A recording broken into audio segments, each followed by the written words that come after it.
Hello, and welcome back to another Soul Days. Some key moments coming up for crypto. We have Jerome Powell getting ready to speak at Jackson Hole Conference this Friday. Gary Gensler continues to be really vocal about crypto. So let's jump right in. I'm going to start off with Cardano. I want to talk about Cardano because I think it's really important with Cardano's continued success with the upgrades. We see Eth 2.0 merge still approaching. We had the gold remerge recently. I think ETH's success is going to lend some really strong bullishness to ADA. The continued success of upgrades on Ethereum is going to be really meaningful to other coins like Cardano and also Solana. So let's look at Solana and figure out what I mean by Cardano and Ethereum and the 2.0 merge success being meaningful for Cardano. Well, Cardano is going under it's undergoing its new era, Basho Era. Basho is working on its framework. We see here on Pool Tool. The reply and upgrades on the new version. It's going well. You see here, protocol version is upgrading nicely. We're at 49%. But what I think is mostly important is what's coming next for after Basho for Cardano is the Voltaire Era. And I think it's something that's going to be really, really important for not just Cardano, but for crypto as a whole. So Voltaire will be introducing a treasury system where a portion of the fees will be building a pool that will back Cardano network with a treasury fund.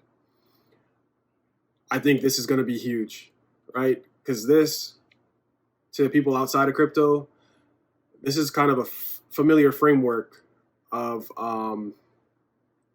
backing, and what we want to see in cryptocurrency is new liquidity, right? Especially in this down market, and I think this sort of development is extremely bullish.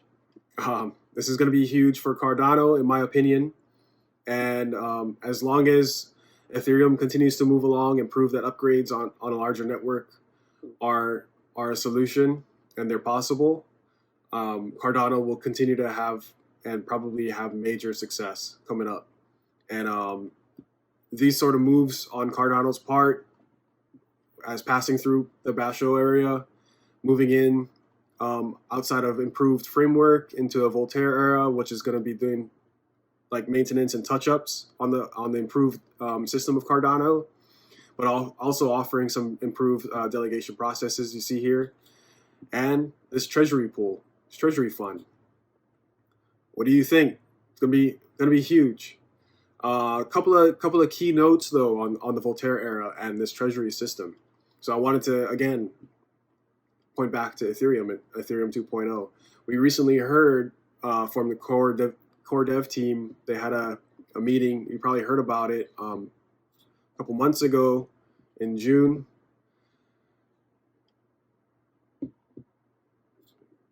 The main discussion, the hot topic, was censorship coming out of 2.0 and how MEV, maximum extraction value, and flash bots, things like that are going to be affected, and the continued lending towards control on the miner's extraction value ability, and how it might affect centralization or decentralization on Ethereum. So maximum extraction value, real quick, it's has to do with how miners can set up blocks. They can designate types of transactions to certain blocks. They also create blocks. Third parties might come in and push particular transactions or priority gas into certain blocks that are more scarce, causing higher fees. That's in short.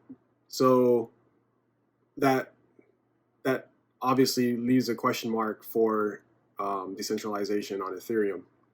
I think a lot of the open source networks will pop up, and Ethereum 2.0 will have to build infrastructure that has censorship possibilities, but by no means, if you're familiar with the crypto market, crypto people, the opportunity for 2.0 is already open sourced. It's going to be open sourced, continue to be open sourced. So you're going to see a lot of networks, and that's just going to lend to even more market viability. In other words, like more competition, more people, more possibilities for infrastructure on Ethereum 2.0. So if you hear worry about centralization, just kind of, maybe do your own research on that. But you want potential for censorship and regulation. It's always going to have in a way to be there if you want the scalability, and I'll explain why in a little bit. But by no means will it have to affect actual or true decentralization, because that will depend on the dApps, and you can get even further down the chain to the core dev team. But what will have a more significant effect is what I'm talking about here, in my opinion, is going back to the Voltaire Era. So Voltaire Era will introduce this treasury pool system, but there'll be what's estimated right now a 50-seat board that will be managing the treasury pool. So now this is now something that you want to take a look at as far as how it's going to affect the decentralization of Cardano. While validator count will continue to increase as the network grows, and it's growing really nicely, validator count will lend more directly than indirectly on decentralization of a network. This treasury pool being managed by a group is something to note. And I bring up the ETH core dev team because it's hard to pinpoint how many core devs there are, but I think this is very similar, and a very similar situation to Cardano's treasury pool seats. ETH core dev team, there's 35 participants in this dev meeting here, but it could be just one department, maybe just the MEV department, but it's hard to pinpoint a number. Last year, someone pinpointed 13 for sure core devs, but that could have been one side of that network. There could be twice or three times as many, but the more, the better is the point. So Cardano, yeah, some interesting news. We're passing through the Basho Era, getting into the Voltaire. This is going to be really interesting, especially in comparison with Ethereum's 2.0 success and growing success with the Goring merge. And Cardano moving out of Basho, bullish, going to be huge. And how that's going to affect the rest of the ecosystem, I think, is going to be extremely positive for chains like Solana that are continuing to develop options and solutions for more, surprisingly, way more scalability and speed and network feasibility. This is a good time to be looking at crypto. You want to be looking at crypto when things are down, when narratives are not at the best, right? You don't want to be thinking about buying crypto when your neighbor is telling you that they just bought Ethereum, or your neighbor, your cousin is talking about ADA when he's never talked about Cardano before. You want to be doing it now when people are making fun of people buying crypto, and NFTers are partying, quote unquote, through the pain. So, yeah. And so getting back to the censorship and decentralization, as I mentioned, Ethereum code will forever remain open sourced. There's always going to be some issues and some features of the network that will depend on builders to kind of really provide functionality, so that the functionality can provide opportunity to other builders, to build businesses around, to build dApps and applications around. And once those applications, if there's flexibility on the functionality, then there'll be flexibility on the applications that can be provided to users. And all of that will result in more ecosystem growth. And that's what we like to see. So if you want to know a little bit more about the Flashbot talk and censorship talk and MEV, I pulled up this CoinDesk article. You can check it out. But we talked about MEV, what it is. So censorship, decentralization, it's all interesting. And now we're talking about bullish news and buying low, selling high. I've been mentioning that. We want to take advantage of the negative narrative in the market.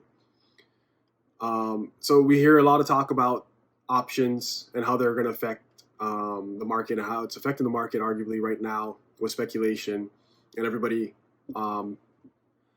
as New York Times puts it, in limbo for Powell's conference in Jackson Hole coming up on Friday. So he's going to be addressing some inflation issues, maybe some rate hikes, maybe not. But what I thought was pretty interesting is that some people who are regular attenders of the Jackson Hole committee, they have described that, and you probably heard this on CNBC too, from John Coleman, so in other words, Powell regularly relieves markets. That's kind of tends to be why he takes time to make provide definitive answers to major economic questions here that may be wanting to be addressed at Jackson Hole. But so they're suggesting that maybe there's a relief rally coming. And I wanted to point out a couple of more interesting points about why the market was waiting supposedly on Powell, and is it? And what kind of happened this time last year and in history, right? So here I pull up May 28th, 2021, because options were about to expire on this date at the end of the month, but at a $2.2 billion estimated marker. So 2.2 billion options were about to unlock coming up at the end of May in 2021. And the price was at 34,000 about when that announced, when we started, when traders start to speculate on that, and that sort of speculation starts to hit news and you hear about it. Just like we're hearing about it now with, and you hear about it at the end of the month every Friday, options expire. And I talked about it yesterday. Why do people speculate on this? Why do they talk about it? Why is options affecting market? Why do people place some emphasis on options expiring? What's going to happen? Are people, are they suggesting that people are going to sell when options expire? What is it? So here, May 28th, at the end of the month, about 34,000, and you start to see an increase towards the end of the month. And now you have June 1st, it's actually up, right, from where it was May 28th at the time of this article.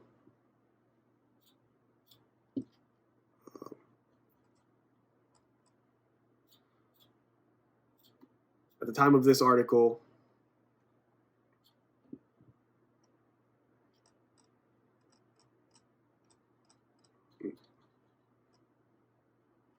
where is it? There you go. At the time of this article here, $2.2 billion were ready to expire on Bitcoin, May 28th, 2021. We just saw the price here actually take a hike up. A nice move from 34 to 39. thousand on the second day of the new month after May, June 2nd. That's following a speculation on options expiring at the end of the month. We're talking about options expiring at the end of this month on Friday. Also, we have the Jerome Powell conference coming up, or speech coming up. So I just wanted to shed some light on why there's some talk about options, and sometimes it's indicated that options expiring are going to be a negative effect on price. In other words, price is going to go down. But here we see, in a fairly downward moving market, actually kind of strong moving market here, from 63 down to 34, trending down from there though, but moving up immediately at the beginning of the month, continuing to channel downwards overall. And then we're hitting July, mid-July at 29, and then we start to see a major rally back to that 65. So here we have last year, May 28, 2.2 billion. This year we have, this Friday, we have a little over $1 billion expiring on Friday. We also have Jerome Powell. So I pulled up this news too from last year around this time.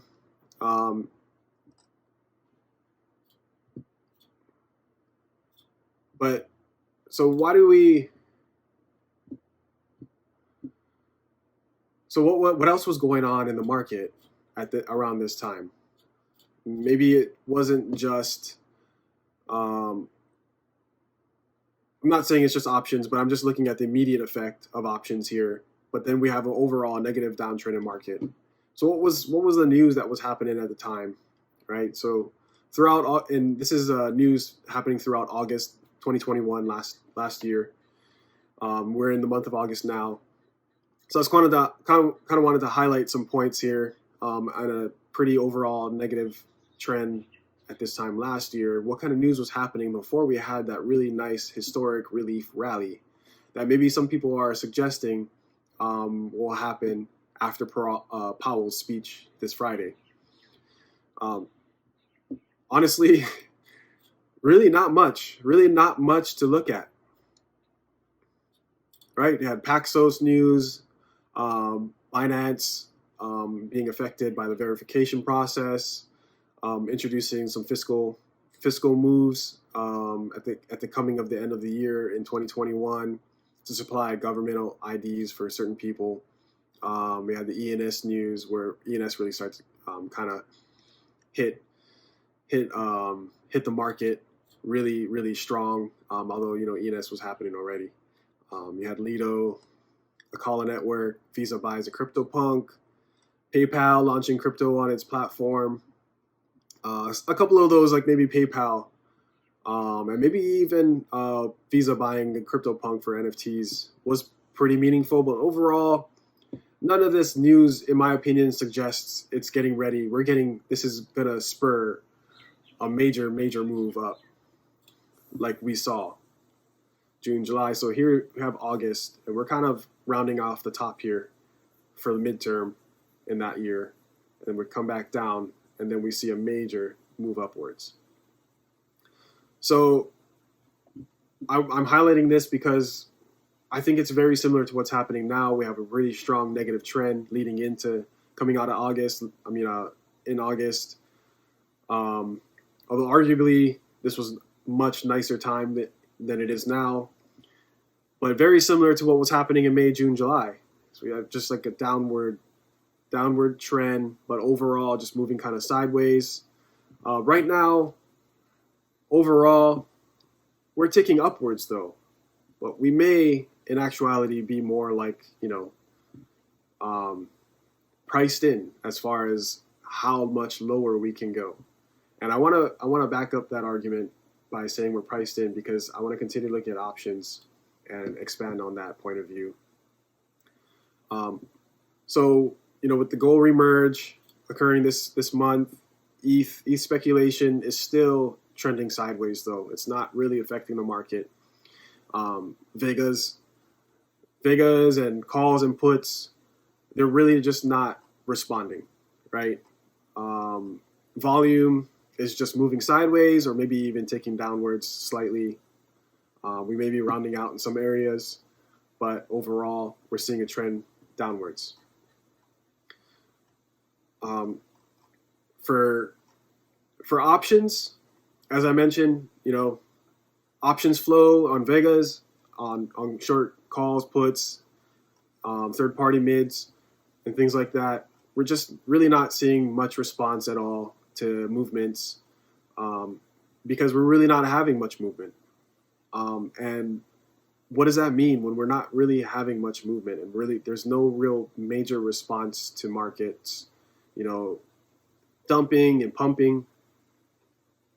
That might suggest in some ways that a lot of the negativity, the macroeconomics with inflation occurring at massive rates, world economies kind of having to make some major political decisions to address those issues, it's not really doing anything to the market. Crypto continues to move relatively sideways. That might suggest we are priced in. In other words, all the narratives, the FUD, it's not moving. It's not affecting the market as much anymore. So sell-offs, while they're going to probably continue to occur, and I'll look at it closely and bring it up in my next video about why September and October sort of trend a certain way for crypto, and maybe are we going to be able to break that trend? But as of right now, I believe that we are somewhat beginning to experience the bottom bull, and a lot of crypto and NFT are being priced in. So downward trend is not going to continue to affect some major moves downward anymore, in my opinion. But that's very speculative. But overall, I'm not saying that this is the bottom. I'm not saying that we're not going down lower. What I am saying is that this is a bullish time. This is when you should be looking at crypto. And that's why we're talking about it now. So with option flows, not really responding again, as I mentioned. This time last year, there was some really similar news. How do options that immediately affect price? 2.2 billion, 1 billion coming up this Friday. Is it going to cause price to go down? It looks like there's some major speculation on just price is just going to continue to trend sideways until Friday after Powell, and then some talk from chairmen and managers of assets attending the Jackson Hole conference, suggesting that there could be, a rally after this because markets are priced in. All of it very bullish for crypto overall. I think this is a good time to start looking at crypto if you're interested. And what does that have to do with any continued success and upward movement of price? How about long-term view, right? And I think Gary Gensler plays a major role in some long-term bullishness for crypto right now. So maybe there's some ideology behind regulation affecting crypto negatively, but let's face it, if we want crypto to continue to grow and continue to scale outward, become global, and become that financial market that we believe it to be, there's some realization that has to happen, and a lot of that is going to have to be regulation. So we want it to be feasible, right?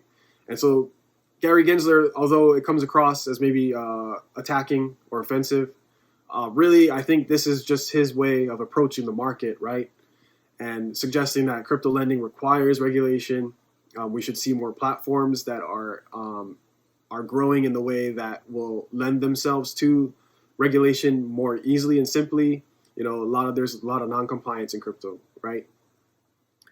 That might sound bad, but let's face it, institutions are already in. There's a lot. That's why we're talking. That's why markets are good to get into when they're low, because it's amazing that crypto gives the opportunity for small hands to compete side by side with major big hands, right? With retail able to buy into institutions, same assets institutions like BlackRock are buying into. It's an extremely pivotal point in history, and I think SEC Chairman Gary Gensler is going to play a major role going forward, obviously, in crypto and this talk on regulation. While it may sound bad, I guess I'm suggesting that it's not all that bad. Regulation is just going to have to happen, and we want Gary Gensler to be talking about crypto. So this is good. Overall, this is good. He's not. I don't see anything being rushed into. I'd like to see, as this person's asking me here, some spot ETFs, some ETF talk. We might start to get that out of Gensler with some more addressing from the likes of Powell. We really will probably start to see something like that. So Coinbase summed up regulation on crypto across the world pretty nicely here. I want to share this with you guys. The crypto regulatory tracker. We have the United States at the bottom here. So overall, crypto framework, no regulatory process yet, right? But it's taxable. There's travel laws. Banks sometimes institute some international requirements to be addressed when you're trying to purchase crypto. For example, like through Crypto.com several months ago, it was considered international buy because of where they were based. It's suggesting here no stablecoin regulation, but though we are hearing talk from Gensler himself about stablecoins, CBDCs. We're hearing a lot of talk recently that behind closed doors, this is coming. CBDC regulation is coming. So take a look at this. Pretty interesting stuff. And where do we stand? I want to look at I like to look at where do we stand against other major infrastructure markets in technology. So Japan being one of them. Really important to note, right? We want to see ourselves in the U.S. kind of on par with leaders in technology, like Japan. And we'd also like to see more traditional markets with a lot of liquidity, and I argue some heavy ideology on traditional forms that will lend themselves really, really well to contemporary thought. We see infrastructure, buildings being built in Dubai, some ecosystems being planned out in the Middle East that are just amazing. And I think a lot of that will fit right in with new financial markets like crypto and NFTs. So we'd like to see, we'd like to keep your eye on some of this market movement on regulatory issues. But in Singapore, producing a lot of manpower and technology. Major mover. Australia, really, really pro crypto. So let's get some more green checks across the board for Hong Kong and Australia, India too. and United States and Japan doing excellent. Saudi Arabia. But overall, extremely good time to be looking at crypto. So let's pivot over to NFTs. So some really interesting moves. I'm gonna really scale in on Solana NFTs now, going from a major view to a very pinpointed view here. Monkey Yacht. So Monkey Yacht pumping right now. Woke up this morning to a 0.4 floor, and we're here now above 1 Sol. So what's going on? So Monkey Yacht, they've been doing collabs with versions of their art style on other major projects. It looks like they're going to be they partnered with DeGod's Ape DAO, the ape skin portion of the collection from DeGod's. They're going to be doing their version of art on those ape skins called Monk Brush. You need to have a certain amount of Monkey Yacht to randomly have that chance to be airdropped a Monk Brush. So this is potentially what's pumping purely Monkey Yacht. So kind of take a look at that. If you're new, sometimes these pumps, this could be, it's hard to say this is going to continue to go higher. Maybe at 0.4 when you start to see it move, if you caught it there, you figured out that news and you put it together, maybe it would have been a good buy, buying it up as it goes up. But right now, I just kind of wanted to point it out. I don't know. But Monkey Yacht overall, pretty cool project. I like the art. I sold out of the art already. I was holding for quite a while.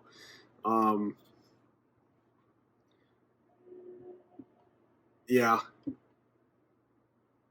So that's what's going on with Monkey Yacht. I wanted to zero in on the specific Solana NFTs too, because if we've been looking at Crypto Slam in the past few days, and we saw that Ethereum volume was way down on NFTs, Solana NFTs. Solana was down at number 5. Today we're switching places with Flow, and we're up 110% today on volume, but still just in the 4-digit transaction count. Unique buyers. This actually might be a result of some of the Solana moves being made to kind of maximize security on wallets. But so Solana moving back up the board here, kind of its usual spot, number 3. Excellent volume move here overall, down, but for the time being, we're up. So we continue to see ABC project, Abracadabra. I think the floor is really starting to decompress here. So as I mentioned in previous videos, how I like to look at floor management, you want to analyze it on the differences, right? And I go off of rows, even though I have a lot of rows zoomed out on, kind of deep. You don't want to see 2.6 stretching out 3 rows across. So we go from 2.6 to 2.8. That's not super exciting. But then again, there's 0% royalties on this project. So your spread is okay if you think 0.2 scalp move is a good non-risk move here. You want to maybe, like earlier today, the floor was at 2.8-ish. So it would have been a good idea to maybe sell at 2.8 because we pulled back here. If you saw a nice size wall, which I didn't really look at it too closely. But so say you had a wall at 2.8 that stretched out 2 rows deep, 2.5 rows deep. If you listed at 2.79, you often see that strategy pull. That could either lead, it'll likely lead to some undercutting which will pull some 2.8s down. Probably a lot of 2.8 listings will stay at 2.8, but some people really wanting to get rid of their token will drop, and that's probably what we saw here if we're basing that on a hypothetical theory there. But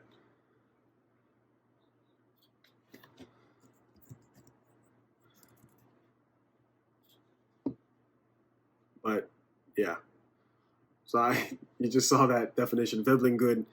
By no means are NFTs Veblen goods. Maybe right now, especially with art projects. So Veblen is suggesting that that a good is only as good as its luxury use case. So in other words, a Veblen good is a luxury item that's only purchased for its social status, and it has no actual value, has no basis for its value. It'll continue to go up in value because it's a luxury item. It's being purchased purely for social status, for flex. And yeah, while a lot of the NFTs value are highly based and scrutinized on that topic, and highly speculative in that notion, by no means is NFTs actually that. Maybe the projects are, but NFTs as a technology is extremely important. It'll be massive, a massive market in the future, and it has much more infrastructure upside to offer than that. It gives the opportunity for virtual buildings, virtual placement, community management in virtual scenarios and environments. And as you listen to me more, I'll be talking about and elaborating on that more. But maybe for ABC, arguably a little bit more interesting as an art project because there's 0% royalties and no team. So no creator, no team, but no royalties to pay to anybody. That could be an underlying mechanism behind this NFT utility that kind of lends itself to the progress side of NFT's potential. But as for now, I mean, I don't know if you can really flex this art. If, say, ABCs start to hit 10 sol floor, definitely hit that floor because it's looking like a Veblen. So, yeah.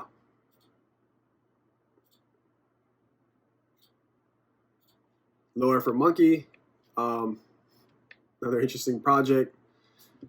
Really degen here. No real good reason to buy.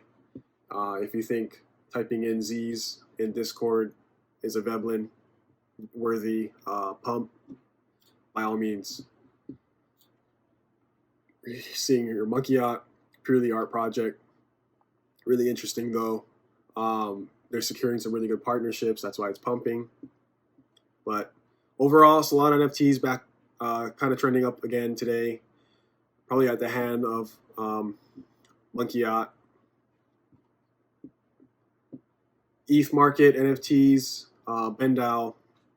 BendDao made a major pivot for scalability, offering an auditing system so they can, offering an audit system probably to themselves so they can offer different kind of loans on different types of quality assets, NFT assets.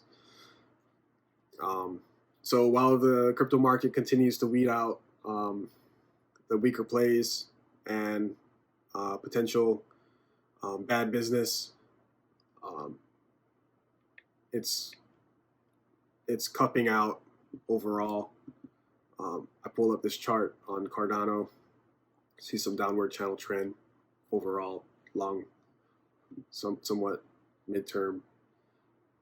The near short term here, overall larger downward channel, but you could look at it in the short term as an upward channel, which may not lend itself too well to this pressure point building up, which is not really suggesting a downward wedge or an upward wedge. So maybe overall suggesting continued sideways market. not going to see a major response from markets. Here, pulling up Solana 2, we're seeing channels.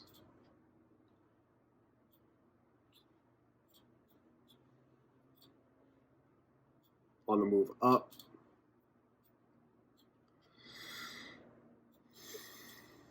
So overall, kind of a non-competing day as far as quick trades. Maybe you want to see something happen here.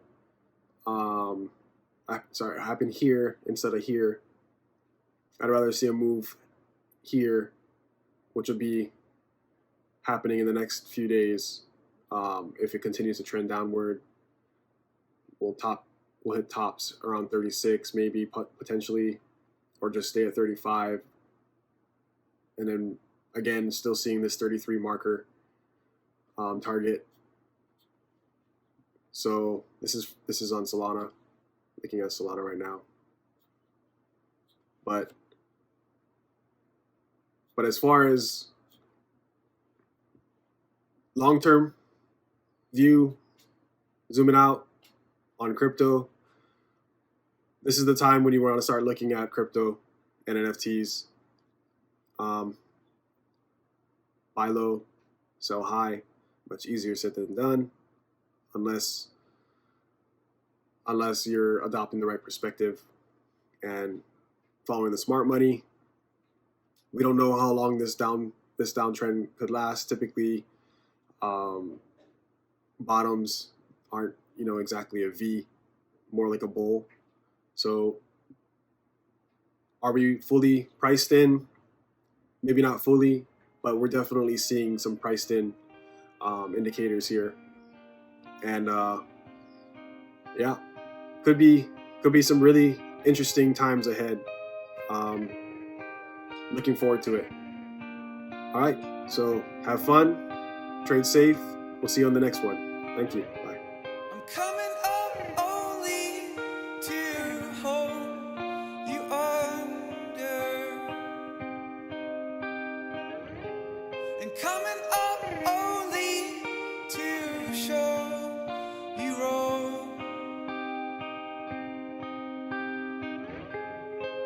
And to know you is hard, and we wonder. To know you all wrong, we wonder.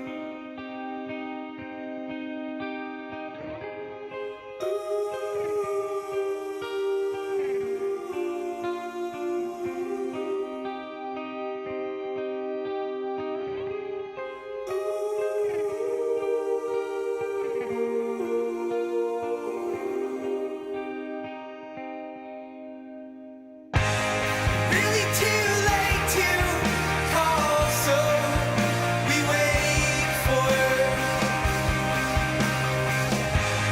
morning to wake you is all we got.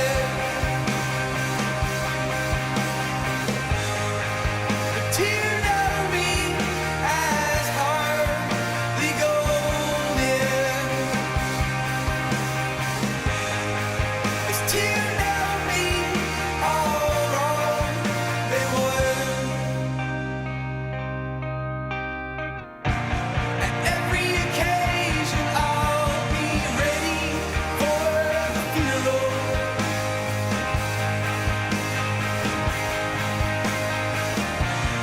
Every occasion, once more, it's called the funeral.